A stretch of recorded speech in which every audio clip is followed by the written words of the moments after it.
Et bonjour les amis, aujourd'hui je vais vous parler d'une chose que j'aime beaucoup, c'est d'utiliser des fruits et des légumes de saison pour faire des produits de ménage. Et nous sommes en automne, donc on va utiliser ces produits-là, ces fruits et ces légumes. Voilà. Ah, je crois que mon téléphone sonne. Et oui. Et bonjour Ingrid, comment vas-tu? Coucou Isa, tu vas bien? Ça va super bien. Super.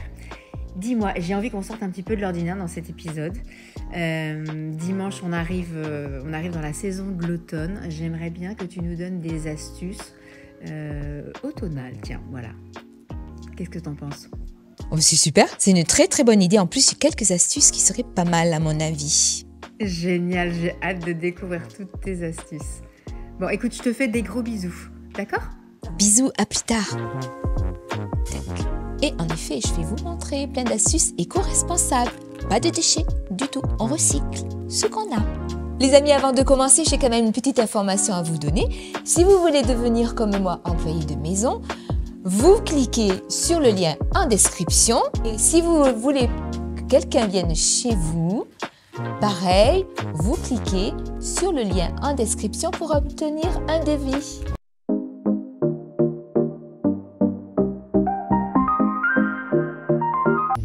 Des pommes, des poires et des Scooby-Dooby-Doo. Waouh! Avec les déchets de pommes, trognons et autres, on peut faire du vinaigre de cidre qui est très pratique. Pourquoi? Parce qu'il est antibactérien, antifongique, anti-inflammatoire. Donc, je vais vous montrer comment on le fait. D'ailleurs, je vais vous donner les ingrédients pour environ 1 litre de vinaigre. Il vous faut des pelures et des trognons de pommes, 230 ml d'eau, une cuillère à soupe de sucre ou de miel, un bocal en verre d'environ 1 litre et un tissu fin ou bien un filtre à café avec un élastique. Tout d'abord, remplissez aux 3/4 votre bocal en verre avec les trognons, les pépins et les peaux de pommes. Ensuite, ajoutez le sucre ou le miel et complétez avec l'eau en veillant à laisser un peu d'espace en haut du bocal pour pouvoir le fermer et le mélanger. Vous pourrez alors le couvrir avec du tissu ou un filtre à café, puis maintenir le tout en place avec un élastique. Glissez votre préparation dans un endroit relativement chaud et sombre pendant 2 semaines. Au bout de 2 semaines, filtrez votre mélange pour ne garder que le liquide.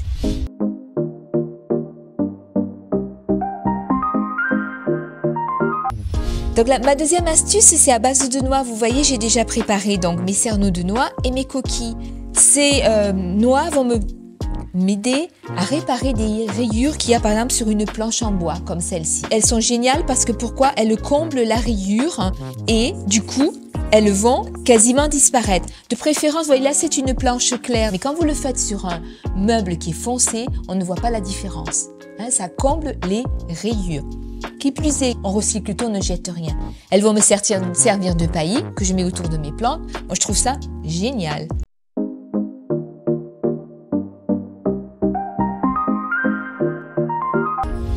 Attention d'abord, une petite information, les marrons ne se mangent pas, les châtaignes se mangent. Pourquoi cette lessive? Parce qu'elle est naturelle, douce, écologique, économique, les peaux sensibles en raffolent et c'est bon pour tous les textiles.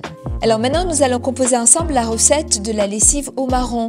Donc soit vous utilisez des marrons entiers que vous pelez et que vous concassez, soit vous prenez de la poudre toute faite.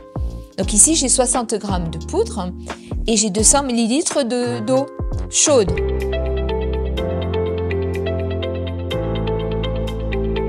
Donc cette composition, cette lessive ne se garde qu'une semaine. Donc n'en faites pas trop à la fois. Hein? Après, vous l'utilisez dans votre machine à laver comme d'habitude. La quantité, vous versez tout ça dans le bac à lessive de votre machine. Vous faites votre lessive comme d'habitude.